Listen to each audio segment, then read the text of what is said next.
want to take those better shots, those more efficient shots, and hopefully that is going to be something that he can get going this year. But I'll tell you one guy who wouldn't have helped that. Bradley Beal. God, this guy again. So he did an interview. Who did he do the interview with? I don't even know. I saw this like on those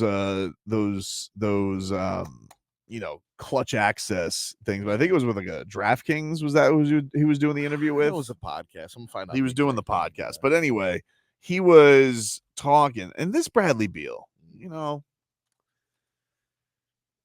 something about him, like this guy was an A1 run your race flirt. Run your race. Okay. Courtesy of Run Your Race. So he was an A1 flirt all the time. And this Bradley Beal did an interesting shell game with everybody for a long time with the Washington Wizards, where he would go out there and he would be like, oh, I really would like to be there. Wink. He would like tweets. Mrs. Beal would tweet about the beach, and it was always he wants to be wanted, but he never wanted to leave because he wanted to get the Uber Duber Max. Correct. Right? No trade clause. Nobody has a no trade clause. He had a no trade clause. All right. But then afterwards, the trade finally happens. He goes to the Suns, and there was thought, is he going to go to the Miami Heat? Because the Heat didn't get Damian Lillard. I think that would they have gone more in on Bradley Beal or feel if they knew the Damian Lillard thing was going to turn into what it turned into? Perhaps. I don't know. Because there was some relationships there. We know also Big D Wade guy, Bradley Beal, of course. Remember the time Bam Adebayo, like a rascal, wore his jersey during the post-game interviews? Nobody does that. This Bam, he knows what he was doing. He knew what he was doing. Right? But, he said things like, oh, well, they didn't want to pay the tax. I thought it was going to happen. And Pat went to Mickey. All right. So he's already done this thing about talking about his trade. Yeah. He's still talking about it. Okay. And I'm just like, hey. It's been a season already. I know you're probably being asked about it, but I don't like how he's burning bridges as well. Like he's trying to light kerosene onto a place he's already left and a thing that's already happened. And then he had this thing to say where he was like, oh, if I would have played the games, we would have been the 1 seed. Calm down, dude. First of all, you playing a majority of the games, that's been a thing of fiction lately. Yeah. But anyway, I'm rambling here. Let's just hear from Bradley Beal. Well, what do you have here, Frog Boy, from the Run Your Race? I have Bradley Beal here. You're going to listen in this clip.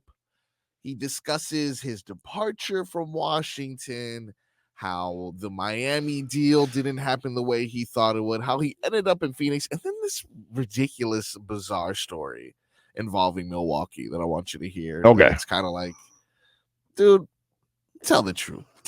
Be honest. Be honest, Brad. Like, I was the face of a franchise. Like, we don't get that, right? Not every player gets that opportunity. Yeah. So DC made that change in the front office. Mm-hmm. I'm gonna lie, I love them to death, but them boys ain't waste no time. They say, "Hey, B, we think it's time. Like, let's turn this chapter. Mm-hmm. Let's get you to somewhere where you can win.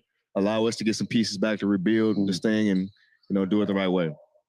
And when I heard that, I said, "You know what? Probably one of the most respectful things I've heard." Not facts. That transparency is not in the league. Yeah, a lot of people don't do that. My transition though to Phoenix was like a complete 360. Yeah. Right. First off, Phoenix wasn't even in the picture. Really? For me to go to. Really? Wasn't. That was a fly ball that came out of nowhere. I'm in left field. I'm just chilling. I'm waiting on Miami to hit me a grounder. Yeah. Mm-hmm. Milwaukee, those were kind of like my two. Miami didn't want to do it. For whatever reason, didn't know why. Milwaukee, I was like straddling the fence. I didn't really like. They were trading Middleton. They probably hate I'm telling this story, but whatever. They were trading Mitty, but Mitty had a player option. So he has to opt in, right? In order for the yeah. I don't know many people gonna opt in to get traded to DC. Not facts. Like that's not at that time. Not at that time. Not at that time. Like, it was 2017, maybe. Yep. At that time, like we wasn't good. We wasn't winning nothing. So I'm like, the loyalty part in that like trading somebody who won y'all a championship the previous year, Yeah. right? It was a key piece to y'all winning the championship. Yeah. I'm like, Didn't sit right. That Didn't sit right. ain't sit right with me. Yeah. And granted, I feel like, you know, we competitors. Like I can fill that role very nicely, but For sure. I ain't like that. I just didn't like the business part of that, and that's what I learned, man. Like we learned that they can ship anybody, anytime, any place, anywhere. Well, except they can't because you had a no trade clause, dude. And by the way, by the by, dude, let me just ask you this, Brad, because I'm tired of you mentioning the Miami Heat. Wow. Oh, the Heat. Yeah, you want to know why, dude? You make a gazillion dollars. You never play basketball. All right. True. You're basically Ben Simmons with a jump shot. That's kind of what you've been lately. Kind of. All right. And yeah, there was a time I would have loved Bradley Beal on the Miami Heat. I was there. I'm not gonna be a hypocrite about it. I would have, but you know, times change. You move on. All right. And this guy, he's been sticking his beak in other people's business. Which one was it, Brad? Wow. Did you get bothered by the loyalty, or did you know that he had a player option and that he wasn't going to opt in and go to DC? Which one was it? Is that a seesaw? Yeah, which one? Okay. Which one was it? Tell me, Brad. Yeah. I'm tired of him mentioning it. You're right. You shouldn't be mentioning that because you sound like a phony, dude. A real phony. Jeez. And I'm tired of it.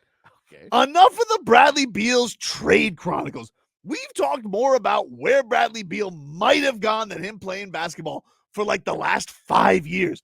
I was the face of the franchise. Yeah, kind of, except that franchise is the Wizards. Like anybody can be the face of the franchise of the Wizards right now. Kyle Kuzma is the face of the franchise now. Are you Kuzma? Oh, you're not, because Kuzma's actually won something, dude. So what are we doing here, Brad? Yikes. I wanted to hit a... Ooh, they could have hit me a grounder. No thanks. Pat Riley doesn't want infield practice. You want to know why? Because he swings for the fences.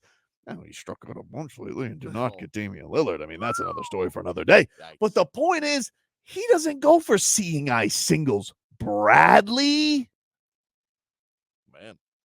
Bradley Beal hasn't played more than 60 games since 2018. 57, 40, 50, 53. Just enough already. I'm just saying, I was bothered by the loyalty of it. Okay. Okay. Yeah, sure. I thought that was ridiculous, dude. Phony. That. Hold on. Let me pick this up. Yeah. Let me see. Is that right there? If you guys can't tell for the radio audience what I'm sniffing right now, I'm sniffing a phone because Okay. it smells phony. Knock. Hello, who's there? Oh, the truth? Yeah, Brad ain't telling you. Phony, dude. Sniff the phone, dude.